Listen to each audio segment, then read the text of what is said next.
Bien, entonces empezamos con el tema, estamos grabando. Eh, Hablamos de una materia que se llama y tiene el título de semiología renal, porque nos va a dar a conocer todo lo que se refiere a el funcionamiento, a la localización y a todos los puntos importantes que se puedan tener acerca de este tema, ¿no? Y hoy día vamos a ir empezando de lo más sencillo hasta terminar al órgano más importante, o sea, a los riñones, ¿no? Y empezamos por el tema de semiología renal, indicando que una de las características o una de los medios por los cuales nosotros en semiología le debemos dar mucha importancia, sobre todo en los lugares donde nuestro medio diagnóstico solo es la clínica y en algunos casos algún laboratorio básico.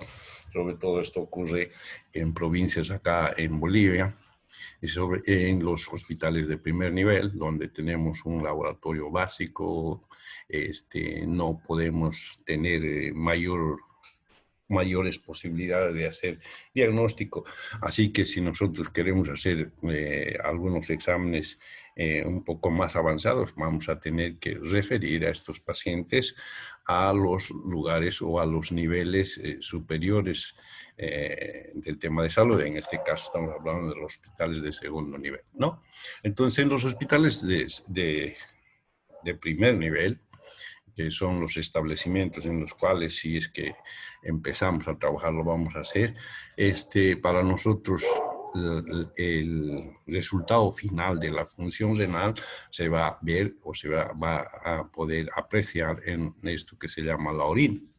La orina, que es el resultado del filtrado de todo el sistema renal, que va a componer o va a estar compuesto de varias sustancias que van a ser eliminadas a través de este sistema, y que la variación, sus características, la cantidad, el color, el olor, su contenido y todas esas características que vamos a ir viendo de a poco nos van a servir para orientar e identificar la posibilidad de problemas a este nivel.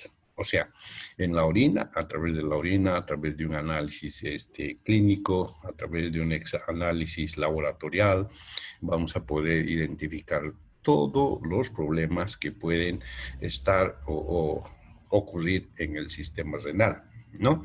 De principio nosotros sabemos que la orina es una sustancia de color inolora, tiene un color amarillo, transparente, y que generalmente se elimina en una cantidad de 1.4 litros de orina al día. Contiene un 95% de agua, un 2% de sales minerales, un 3% de urea y ácido úrico y aproximadamente 20 gramos de urea por litro. Entonces estamos hablando nosotros en estas características cuando estamos hablando de una orina normal, de una orina proveniente de una persona que supuestamente tiene una función renal normal, sin ningún problema, ni otros problemas que acontezcan en otros sistemas y que podrían reflejarse a través del contenido que podría existir en la orina, ¿no? Entonces, para nosotros, a partir de ahí, podemos hacer la identificación, la orientación de las cosas que van. Por ejemplo, cuando hablamos de la interacción con algunos órganos, podemos hablar de la poliuria, que ya son algunos cambios que ocurren en la cantidad de la orina. Dice la poliuria, se considera poliuria a una situación en la cual las personas van a eliminar a una cantidad mayor de 1500 heces. Y esto significa de que ya existe alguna situación fisiológica o alguna situación patológica que está haciendo que exista este cambio. Una poliuria, una persona que pueda o que orine más de los 1500, nos va a significar principalmente diferentes situaciones. Uno, por ejemplo, que va a haber una ingesta en demasía de agua durante el día, lo cual se va a traducir a través de una mayor cantidad de orina, ¿no? O vamos a tener esta misma situación que puede ser nocturna o diurna. Puede ocurrir en el día o puede ocurrir en la noche, ¿no? Si es en la noche, generalmente se va a tomar nombres como la nicturia o la nocturia, que son también términos que se refieren a que las personas van a eliminar mayor cantidad de líquidos o de orina, sobre todo en algunas patologías, como las patologías que se producen por un problema metabólico, ¿no?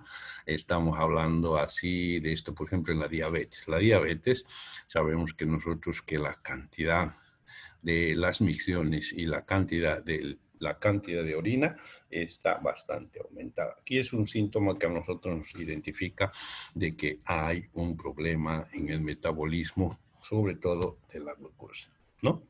O al revés, el síntoma de la oliguria, que nos significa oligos poco, uria, eliminación de orina, nos va a significar principalmente la disminución de la cantidad de orina. O sea, es una persona que va a tener menor eliminación de orina durante el día o durante la noche. En este caso, también nos va a orientar principalmente a muchas situaciones, por ejemplo, un daño vascular grave, un cuadro de deshidratación grave, un cuadro de una obstrucción, por ejemplo, en un tema de prostatitis, que nos va a provocar oligurias y que van a ser, podríamos decir, el signo que nos va a orientar y pensar en un diagnóstico clínico de una obstrucción a partir de un problema inflamatorio de la próstata hasta concluir en un adenoma de próstata, ¿no?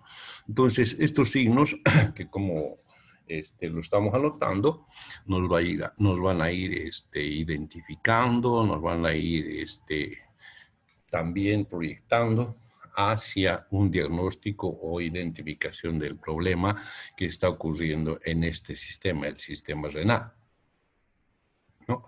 Existen otras alteraciones. Las alteraciones, por ejemplo, cuando nosotros estamos hablando de la orina, las alteraciones en el color, ¿no?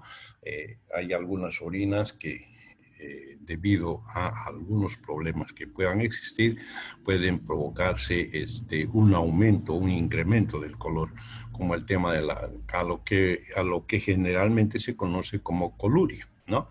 Y de esto podemos hablar, por ejemplo, de los casos donde existe una bilirrubinuria.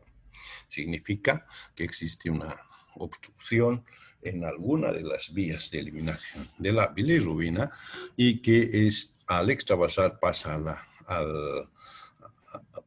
al sistema circulatorio y a través de este sistema renal para que a partir de este también se vaya eliminando esta cantidad. Esta cantidad nos va a dar de que la orina de este tipo de pacientes cambien en un color más oscuro y que es característico, como les decía, principalmente cuando hay lesiones de este tipo.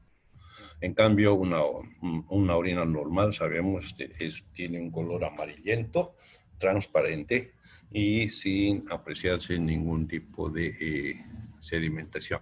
Acá tengo un cuadro donde podemos apreciar la variación de los colores, que es un tema importante que nos puede orientar en la identificación de algún tipo de patología que esté afectando principalmente al sistema renal, que es a través de la cual se va a eliminar. Por ejemplo, dice una orina sin color. Normalmente nos va a hablar de algunas lesiones o una ingesta en cantidades de agua. Cuanto más cantidad de agua pueda uno consumir, va a hacer que el color de la orina sea mucho más claro, ¿no? Un color pajizo seguramente se va a presentar en pacientes saludables o hidratados. Es lo que normalmente vemos en pacientes que no tienen ningún tipo de problema y que más bien la ingesta de líquidos es la normal o un poquito más de la normal, lo cual nos va a dar este color, ¿no? En el tema de el amarillo claro. Doctor, ¿puedo hacer una pregunta? Sí. Tanto el color cuanto el odor puede significar algo, ¿no? Sí. En la orina. Normalmente cuando hablamos de la orina normal, decimos un olor amarillo claro, inoloro e inodoro. Eso significa que no tiene color ni tiene olor. Entonces, para nosotros esa es la orina normal, producto de la secreción del sistema renal que no tiene problemas, ni en el sistema ni en otros que también pueden afectar, ¿no? Y en la medida en que cambie ese color y el olor, nos va a significar a nosotros que existe una patología. Estamos revisando eso. Por ejemplo, dice, ¿no? El color amarillo oscuro, la orina de color amarillo oscuro generalmente es aquellas personas que están normales, pero que beben mayor cantidad sería al revés, menor cantidad de agua, ¿no? El color ámbar o color miel es una persona que está sufriendo de alguna manera una deshidratación debido a la menor ingesta de agua, ¿no? Entonces es característico. El color café podrá tener una enfermedad hepática o estar deshidratado. El color rosado o rojizo nos va a significar la presencia de sangre en el sistema o en el tracto urinario, en alguna de las partes del tracto urinario, que va a significarnos la presencia de sangre. Entonces, si te fijas, para nosotros el color en semiología de la orina nos significa un problema en el tema de la salud de las personas, ¿no? En algunos casos también el aspecto físico es importante. Por ejemplo, personas que tengan micciones demasiado espumosas, generalmente se debe a la presencia de proteínas en la sangre, en la orina. Y esto significa generalmente entonces que es una persona que ya tiene algún problema renal que está permitiendo que las proteínas sean eliminadas, ¿no? Entonces es una característica física. También existen algunas características físicas como el tema de la hematuria. Para nosotros la presencia no interesa de una cantidad mínima de sangre en la orina es ya un tema no normal, ¿no? Entonces a la presencia de sangre en la orina lo conocemos como hematuria. Y estos pueden ser de dos tipos. La microhematuria, en la que se puede ver o se utiliza como parámetro que la sangre contiene menos de 5 eritrocitos por campo. Eso quiere decir que al realizar el examen de laboratorio, en una observación de un campo de este líquido, vamos a observar un mayor número de 5 eritrocitos por campo, lo cual nos va a significar ya un ligero cambio de color y la presencia de trazos o de eritrocitos en la orina, que para nosotros ya va a tener un significado en el tema de la salud de las personas. O cuando ya vemos, como en este caso, si estamos viendo una orina más bien roja, de un color rojo, color sangre, que significa para nosotros una macrohematuria, lo cual va a significarnos una pérdida mayor de sustancias sanguíneas por la orina, ¿no? Que se puede deber a lesión glomerular, por ejemplo, ¿no? Lesión glomerular por un proceso inflamatorio que nos puede provocar la presencia de eritrocitos dismórficos o cilindros hemáticos. Nosotros sabemos que En la sangre tenemos dos tipos de células cuando estamos refiriéndonos a los eritrocitos. Los dismórficos, o son aquellas células que tienen una forma diferente, no son todas similares como en este gráfico. Células que no tienen una forma definida son totalmente deformes, y los otros que sí tienen una formación redondeada, circular, similar casi en todos. Entonces, normalmente cuando existe una macrohematuria por lesión glomerular, es una diferencia que nosotros podemos tomar, es que hay la presencia generalmente en la hematuria eritrocitos dismórficos, o sea, de diferentes formas y no como la forma que correspondía normalmente, ¿no? La presencia de cilindros hemáticos, por los restos que dejan la destrucción de algunas células rojas, la presencia de piocituria, o sea, materia piógena que es eliminada a través de la orina, proteinuria que anteriormente te decía, como en los casos de la pérdida de proteínas por daño renal, por ejemplo en el tema de la diabetes, las disurias por dificultad y dolor que se produce al orinar, como en el tema de las prostatitis y en algunas infecciones del tracto urinario. El tenesmo, que es otro síntoma que también se caracteriza por el esfuerzo que se tiene el esfuerzo y el dolor que se tiene cuando una persona tiene que desarrollar la micción, ¿no? Y que generalmente se presenta en el prostatismo, o sea, lesiones a nivel de la próstata. Entonces, si te das cuenta, si nosotros tomamos en cuenta solo estas características del color, tomamos en cuenta la cantidad, sobre todo de la presencia de células sanguíneas, la presencia de material de pus, proteínas, el dolor, nos va a significar una orientación hacia el diagnóstico que estamos buscando. Y eso nos va a facilitar principalmente en el tema de la atención ambulatoria, en el tema de la atención en los establecimientos de primer nivel, que muchas veces no vamos a contar, como te decía, con un laboratorio que nos puedan dar todos los detalles, pero sí en forma clínica vamos a poder identificar.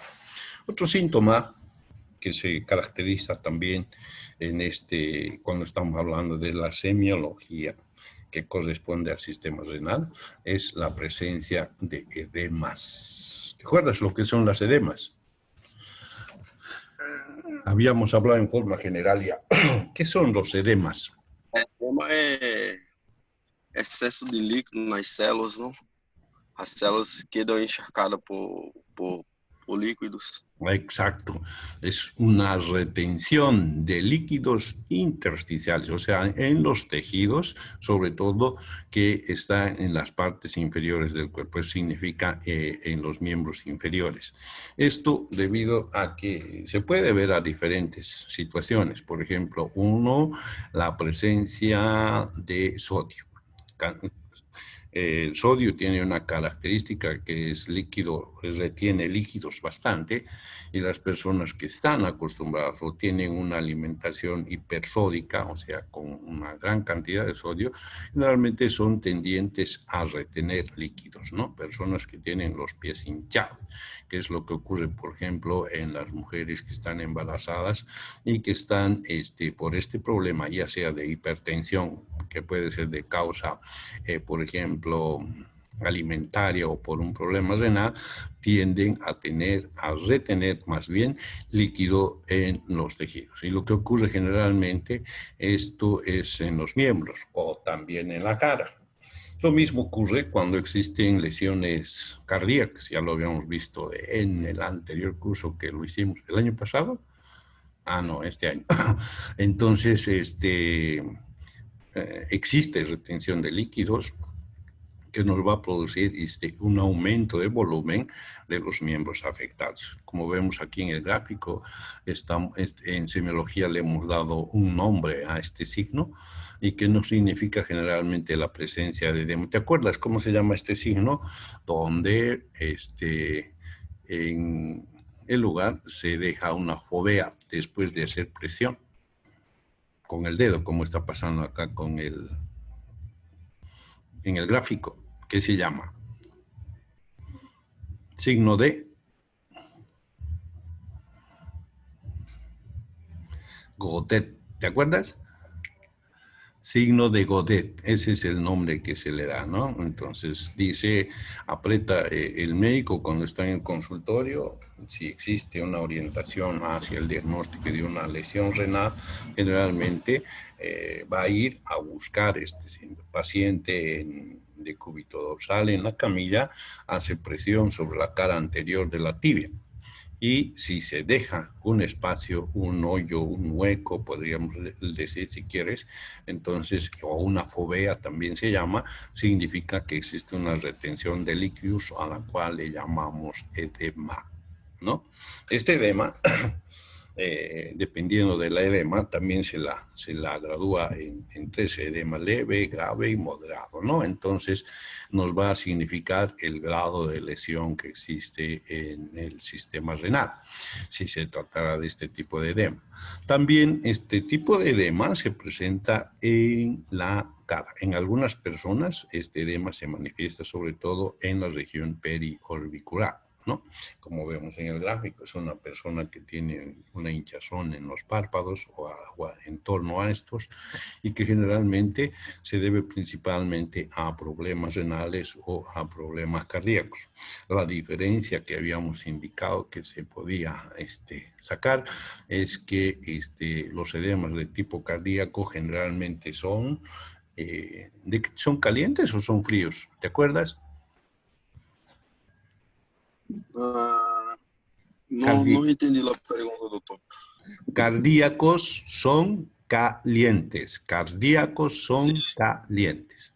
Y los renales son fríos. Para que no te olvides. Ellos son calientes o sea, los cardíacos siempre van a tener unas contracciones, o sea, su corazón va a funcionar más rápido y va a necesitar de más energía. Escucha, sí. Entonces lo que pasa es que estos edemas que estás viendo en el gráfico, está tocando a esta persona con el dedo para hacer el signo de Godet positivo. Al hacer esto, también va a sentir o va a tener la sensación de sentir un área caliente, ¿no? Si es un área caliente, hay la gran posibilidad de que este edema sea de carácter cardíaco. Por eso dice caliente cardíaco, un edema cardíaco, ¿no?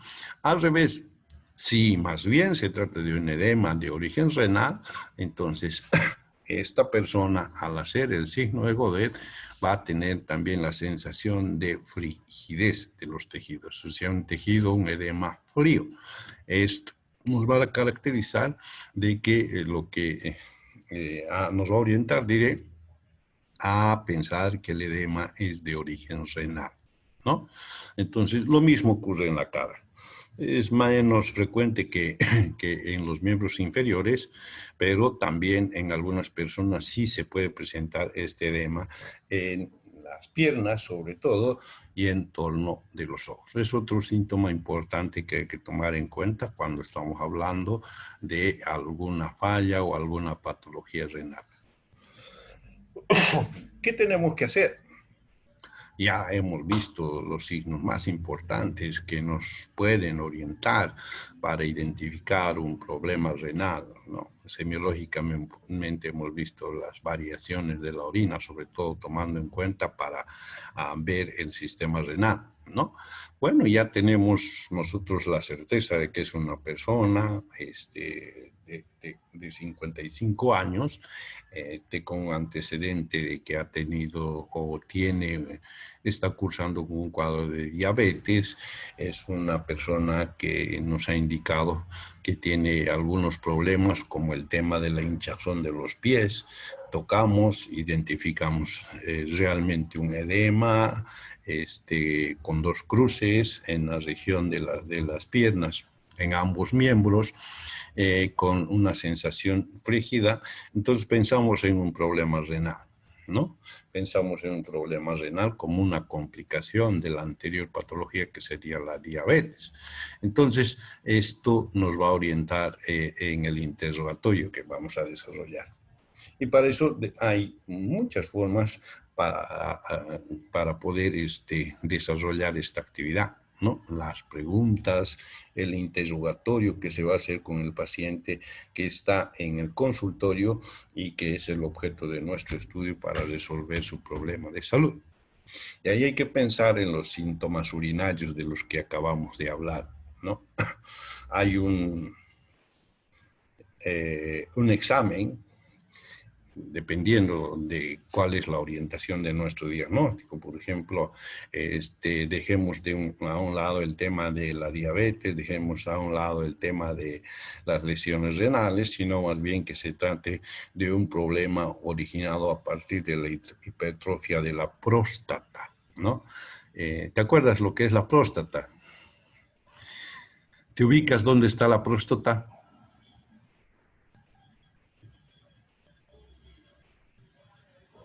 ¿Cómo, doctor? No escuché. ¿Te ubicas y te acuerdas lo que es la próstata? Claro, doctor. La próstata es la parte del cuerpo humano que usted está hablando. Uh-huh. Perfecto. Sí. Entonces, para nosotros es una glándula que está envolviendo a una parte de la uretra, ¿no? Y que en la mayoría de las personas, dice, un gran porcentaje de las personas al llegar a la edad mayor tienden a hipertrofiarse. En principio, en forma benigna, y que posteriormente esta, si no es tratada, se convierte en un proceso inflamatorio crónico y que puede terminar generalmente con un problema de tipo cáncer, el famoso adenoma de próstata. Sí, sí, tengo un tío que tuve esta carcinoma en la próstata. ¿No? Entonces, para ese tipo, si tuviéramos a un paciente con las características que te acabo de indicar, entonces vamos a recurrir a índices que ya son parámetros establecidos, índices establecidos a nivel mundial para identificar este tipo de problemas. Este índice, que se conoce con la abreviación de IPSS, por ejemplo, tiene varias preguntas que al llenar, al hacer la encuesta con el paciente, nos va a identificar el grado, la lesión o el tipo de lesión de la que se encuentra. Acá está, ¿no? Dice, los síntomas que se producen por la parámetro internacional de la sintomatología producida por la prostatitis, que tiene varias preguntas. Por ejemplo, durante más o menos los últimos 30 días, ¿cuántas veces ha tenido la tentación de no vaciar completamente, o la sensación, dice, de no vaciar completamente la vejiga al terminar de orinar? Es un síntoma característico de las personas que tienen un problema en la próstata. Y es primero, dice, pierden la potencia al evacuar la orina, ¿no? Como que les cuesta un poco más que cuando estaba sano. Dos, como que cuando orina, le da la sensación de que no ha concluido, que ha quedado restos de orina en la vejiga. Y entonces son una serie de preguntas como las que están acá, está en el cuadro, en la diapositiva, y que se requiere y se utiliza ya para la identificación de problemas de este tipo. Entonces, para nosotros va a ser importante desarrollar si es que nuestro diagnóstico o la identificación de nuestro paciente estuviera orientado a este tipo de problemas. También tenemos que preguntar en el interrogatorio los síntomas de incontinencia urinaria, ¿sí? ¿Cuál es la frecuencia de la orina? ¿Cuántas veces puede orinar una persona? Normalmente nos dicen, inclusive hasta los 9, se puede considerar normal. Si es que usa pañales, ¿cuántas veces o cuántos pañales cambia al día? hay algunas personas que utilizan frecuentemente el cambio de pañales porque frecuentemente utilizan, pierden o tienen micciones seguidas, ¿no? Por ejemplo, en algunos pacientes en los cuales por problemas psicológicos o problemas fisiológicos existe la pérdida permanente de orina, lo cual se llama incontinencia, entonces van a tener unos cambios permanentes, ¿no? El esfuerzo que desarrollan normalmente cuando hay lesiones, por ejemplo, de tipo prostático, cuesta a las personas que están afectadas ya con un problema bastante avanzado de la próstata, les cuesta miccionar normalmente, para lo que tienen que recurrir a hacer esfuerzos para poder eliminar la orina que está provocándoles en ese momento dolor. La urgencia en algunos pacientes, como en los pacientes diabéticos, existe una sensación de inminente de eliminar la orina, lo cual en algunos casos es un síntoma claro de que son pacientes que están cursando con este tipo de patología. O la frecuente ingesta de líquidos también nos va a provocar este tipo de sintomatología. La identificación de este tipo de síntomas también nos va a orientar en lo que está ocurriendo en el sistema renal. Son síntomas que debemos tomar en cuenta para poder identificar los problemas a nivel renal. Luego ya nos iremos a ver los problemas que pueden ocurrir o producirse con estos síntomas en forma ya particular en cada uno de los sectores de todo lo que significa el sistema renal, ¿no? Otra de las características en el interrogatorio es preguntar, ¿y qué color está? ¿Cómo está orinando? Dice, el paciente dice, estoy orinando cada rato, doctor, y tiene un color rosado. Para nosotros no significa que existe una pérdida de sangre, o en algunos casos está ocurriendo que se está excretando alguna sustancia, por ejemplo, medicamentosa, que está pintando de color la orina, por ejemplo, el Rifadin. El Rifadin es un medicamento específico para el tratamiento de la tuberculosis que hace que las personas orinen de un color colorado, de un color rojo, que muchas veces se puede confundir si es que no se toma en cuenta, ¿no? Lo mismo ocurre cuando las personas se alimentan con una cantidad aumentada de remolacha, de esta verdura de color guinda, ¿no? Entonces, todas estas características son las características que tenemos que averiguar al desarrollar un interrogatorio con un paciente que tenga problemas en este sistema. La presencia del olor, orinas ácidas, orinas alcalinas, orinas con un olor característico, por ejemplo, en el tema de las diabetes, el olor a manzanas, que nos va a indicar principalmente la presencia o el aumento de ácido cetónicos, cetonas, que nos van a significar de que estamos próximos a la posibilidad de un colapso diabético debido al exceso o al aumento de este tipo de ácido, ¿no? También tenemos el dolor de origen urológico. El dolor, que es importante para nosotros, que puede ser localizado y radiado. Cuando estemos viendo ya al final del tema los puntos dolorosos, por ejemplo, para la identificación de una lesión, ya sea en el lado renal izquierdo o el derecho, o ver los puntos dolorosos de la uretra en los diferentes niveles en la parte anterior del abdomen. Vamos a ver, identificar un punto inferior, un punto medio y un punto superior de puntos dolorosos característicos cuando existe una uretritis, como lo que ocurre en algunas patologías de tipo de transmisión sexual, ¿no? Y así, o la asociación de dolores a el problema renal. Hay asociaciones que van desde lesiones bastante grandes hasta lesiones más pequeñas.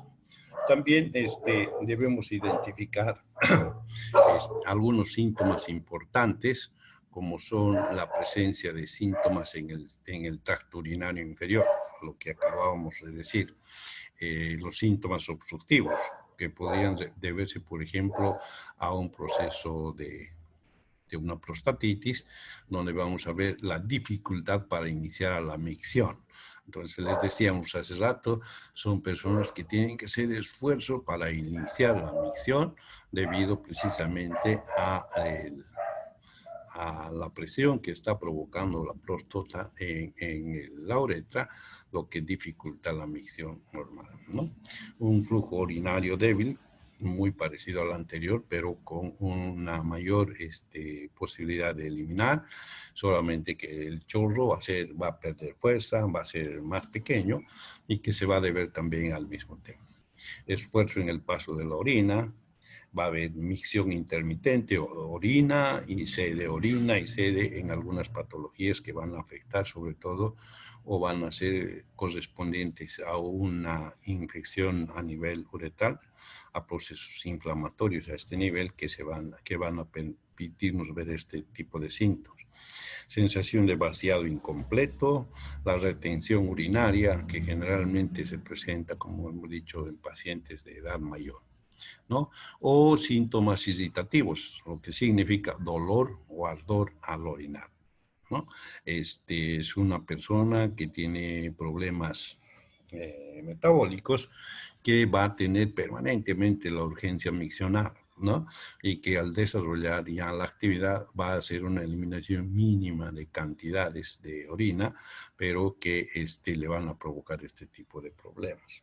La polaquiuria, un aumento en la frecuencia, la nicturia, un aumento en la frecuencia de las micciones en la noche, y la incontinencia es la falta de control de la micción durante el día. Entonces, ven, son un grupo de síntomas que tenemos que tomar en cuenta y que, como decía anteriormente, en este cuadro, en este índice que se utiliza precisamente para eso,